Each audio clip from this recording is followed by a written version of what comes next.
أعوذ بالله من الشيطان الرجيم. بسم الله الرحمن الرحيم. ولقد آتينا إبراهيم رشده من قبل وكنا به عالمين. إذ قال لأبيه وقومه ما هذه التماثيل التي أنتم لها عاكفون. قالوا وجدنا آباءنا لها عابدين. قال لقد كنتم أنتم وآباؤكم في ضلال مبين. صدق اللہ العظیم. سورہ انبیاء آیت نمبر 51 تا 54 آپ کے سامنے تلاوت کی ہیں. ان کا ترجمہ کچھ اس طرح ہے: وَلَقَدْ آتَيْنَا إِبْرَاهِيمَ رُشْدَهُ مِن قَبْلُ، اور اس سے پہلے ہم نے ابراہیم علیہ السلام کو اس کی ہوش مندی عطا کی. وَكُنَّا بِهِ عَالِمِينَ، اور ہم اس کو خوب جانتے تھے.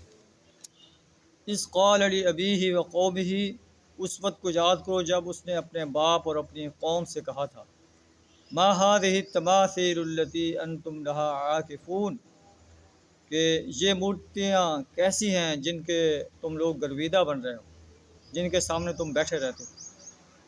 قالوا وجدنا آباءنا لها عابدین، تو انہوں نے جواب دیا کہ ہم نے اپنے باپ دادا کو ان کی عبادت کرتے ہوئے پایا ہے. قال لقد كنتم انتم وآباؤكم في ضلال مبين، ابراہیم علیہ السلام نے فرمایا کہ تم اور تمہارے آباء و اجداد کھلی گمراہی میں مبتلا ہو. انہوں نے کہا: اجئتنا بالحق ام انت من اللاعبین، کیا تو سچی بات کر رہا ہے یا ایسے ہمارے ساتھ جو ہے مذاق کر رہا ہے، کھیل کے طور پر اپنی بات کو جو ہے بتا رہا ہے.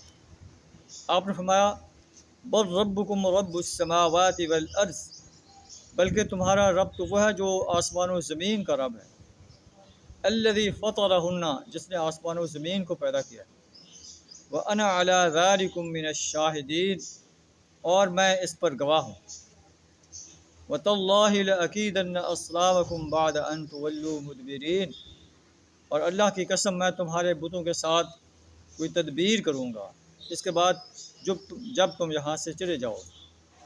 فَجَعَلَهُمْ جُذَاذًا إِلَّا كَبِيرًا لَهُمْ لَعَلَّهُمْ إِلَيْهِ يَرْجِعُونَ، تو ابراہیم علیہ السلام نے ان کی غیر موجودگی میں ان کے بتوں کو ٹکڑے ٹکڑے کر دیا، مگر جو ہے بڑے بت کو چھوڑ دیا.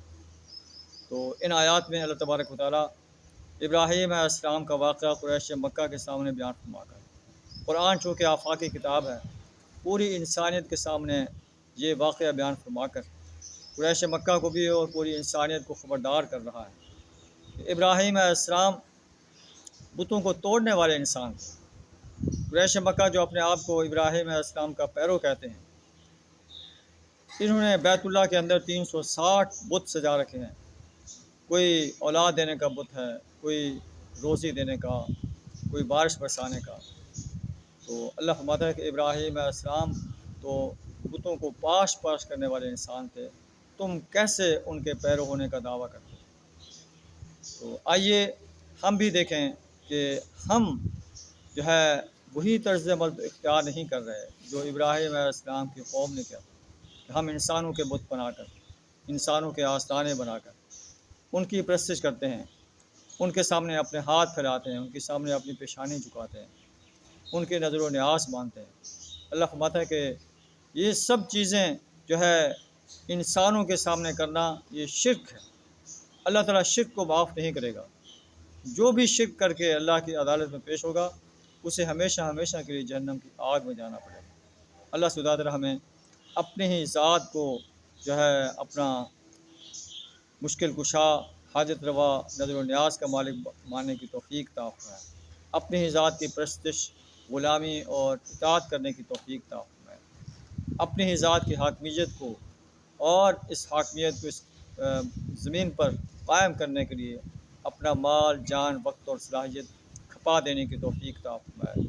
وآخر دعوانا الحمد للہ رب العالمین.